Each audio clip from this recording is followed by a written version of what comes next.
பா இவ்வளோ பெரிய கல்குலேஷன்.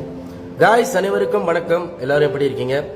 லைஃப் இன்சூரன்ஸ் பாலிசி தயவு செய்து எடுத்து வச்சிடாதீங்க. நானே சொல்றேன் ஏன் அப்படின்ற விஷயத்த உங்ககிட்ட தெளிவா சொல்றேன், கேட்டு தெரிஞ்சுக்குங்க.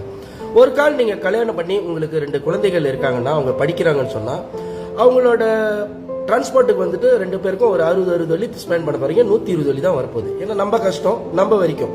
அவங்க படிக்கிறதுக்கு ஸ்கூலுக்கு சாப்பிட்றதுக்கு கொடுத்து அனுப்புறது ஒரு ஆளுக்கு 3 வழி கொடுத்து அனுப்புனா போதும். ஏன்னா நம்ம கஷ்டம் நம்ம வரைக்கும். 2 பேருக்கு 6 வழி, மாசத்துக்கு 120 வழி ஆகுது. ஆக மொத்தம் 240 வழி தான் வருது. அண்ணாண்ட வீடு ரெண்டல் எடுக்க போறீங்களா, போய் தேடுங்க காய்ஸ். நம்ம கஷ்டம் நம்ம வரைக்கும் 600 வழிக்கெல்லாம் இப்ப வீடு ரெண்டல் கிடைச்சிரும். அண்ணாண்ட வந்துட்டு கஷ்டப்பட்டு வேலை செஞ்சுட்டு வீட்டுக்கு வரும். ஒரு என்டர்டைன்மெண்ட் வேணும் இல்லையா? ஒரு எஸ்ட்ரோ பில் குறைஞ்ச விலைக்கு, நம்ம கஷ்டம் நம்ம வரைக்கும். ஒரு 100 வழி பட்ஜெட்டுக்கு ஒரு எஸ்ட்ரோ பில் கட்டுறீங்க. அண்ணாண்ட எலக்ட்ரிக் பில் சிக்கனமா பாய்ச்சி ஒரு 100 வழிக்கு எலக்ட்ரிக் பில் கட்டினா போதும். அண்ணாண்ட வந்துட்டு தண்ணி காசு ஒரு 60 வழி.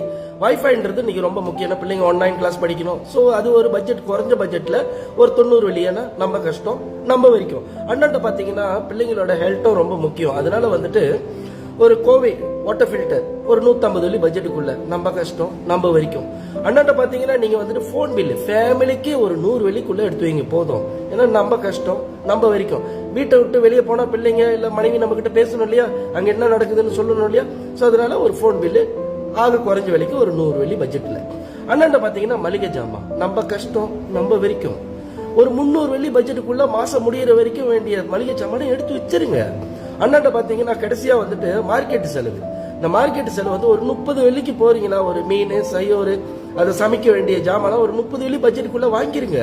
நம்ம கஷ்டம் நம்ம வரைக்கும். அந்த மீன் கறி நீங்க வச்சீங்கன்னா அதையே 2 நாள் வச்சு சாப்பிடலாம், தவறு இல்லையே. மீன் கறி மறுநாள் கூட ருசியா தான் இருக்கும். ஏன்னா நம்ம கஷ்டம் நம்ம வரைக்கும். இதுல வந்து பாத்தீங்கன்னா உங்க பிள்ளைங்களுக்கு மெடிக்கல் எக்ஸ்பென்சஸே சேர்க்கல. ஏன்னா கடவுள் இருக்காரு, அவர் பார்த்துப்பாரு. இந்த நோய்க்கு தேவையான காசுல இதுல கல்குலேட் பண்ணல. அப்புறம் நீங்க வந்துட்டு இந்த காடி ஏதாச்சும் வச்சிருந்தீங்கன்னா அந்த லோன் காசும் இதுல சேர்க்கல. ஏன்னா அது வந்து அத்தியாவசியமான விஷயங்கள். இப்ப நீங்க பாத்தீங்கன்னா இந்த குறைஞ்ச பட்ஜெட்ல நான் கணக்கு பண்றது 2190 வழி தான் காசு வருது. இந்த அமௌண்ட் வந்துட்டு நீங்க 10 வருஷத்துக்கு கணக்கு பண்ணா கூட 2,62,800 வழி தான் வருது. உங்க அக்கௌண்ட்ல உங்க சேவிங்ல அவ்வளவு காசு வச்சிருந்தீங்கன்னா அப்ப என்னத்துக்கு லைஃப் இன்சூரன்ஸ் எடுக்கிறீங்க? வேணா காய்ஸ், தேவையில்ல. 2190 வெள்ளின்றது ஆண்களாகிய உங்களுக்கு வந்துட்டு ஒரு சின்ன பட்ஜெட்டா இருக்கலாம். மேபி உங்களால சமாளிக்க முடியற ஒரு விஷயமா இருக்கலாம்.